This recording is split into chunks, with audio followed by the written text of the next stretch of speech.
Hey YouTube, this is NWT from Team 240P Gold, and I'm coming at you with another video. And this video is going to be a little bit more about competitive play and how I feel like it's going to change. I mean, honestly, with Infinity Barrier coming out in the Prophecy 10,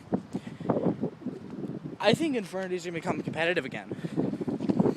In my opinion, the only reason they're not competitive is because they... Oh, that's better. The only reason they're not competitive is because Barrier costs $30 for one. So a playset for 90 is too expensive for a deck that's inconsistent. When basically you have no hand, you have no resources. So if you lose all your stuff, you lose. You have no materials to come back with. I mean, yeah, you could top deck an Archfiend or a Mirage, but that doesn't happen all the time. You can get some lame Speller Trap that won't help you. Now, I've been playing Infernities ever since I've come back, or started playing the game again. But, honestly, without the barrier, the deck isn't amazing. And the only reason I've been able to win with it is using 3 Void Ogre Dragon.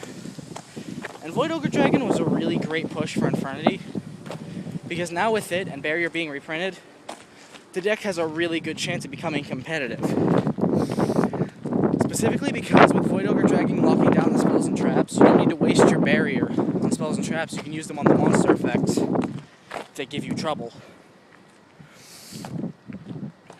Honestly, one of the best plays you can make is using Mirage plus Archfiend to put on the board a Void Ogre Dragon, an Infernity Doom Dragon, and 3 Barrier.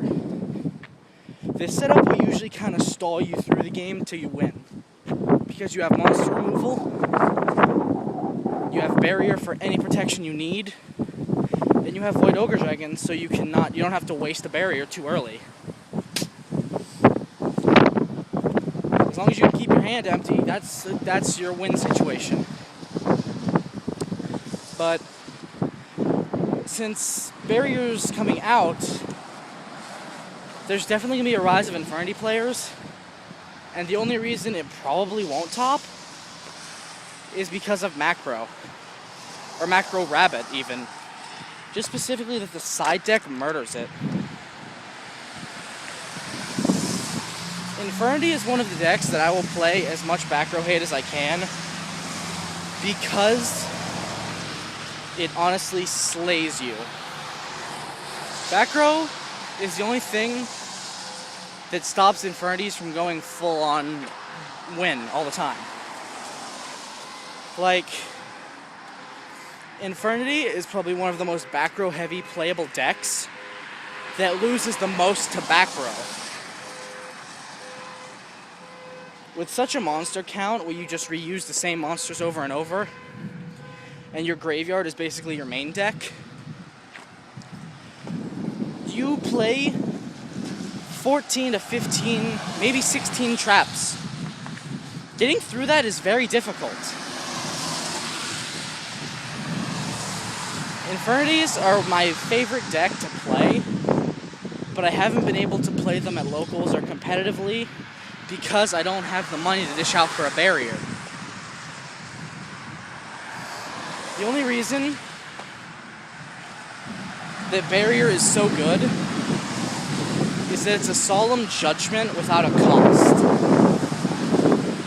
You can negate any effect as long as you have an Infernity and your hand is empty. That's pretty easy to do. Considering the Infernity has to be face-up attack position, makes it a little harder because your Necromancer can't count. But if you have Archfiend, or if you go into your Doom Dragon, you always have a live negate. Honestly, Infernities are probably going to be really good once Barrier's out. And in my opinion, it's because not just the Barrier reprint, but they have a 3000 by 3000 Shien who may not be able to protect himself when it comes to destruction, period. but he's at 3, and you can spam 3 of it pretty easily in that deck. Especially with 100 Ice Dragon becoming Infernity Mirage. That's just my opinion on Infernities. Let me know what you guys think. Post a comment and down below. Leave a comment on Infernities. Leave a comment on what deck you think's gonna top. What do you guys think about the Prophecy Tin? And remember, you can like, favorite, comment, subscribe to Team 240p Gold for more videos. And I'll see you later.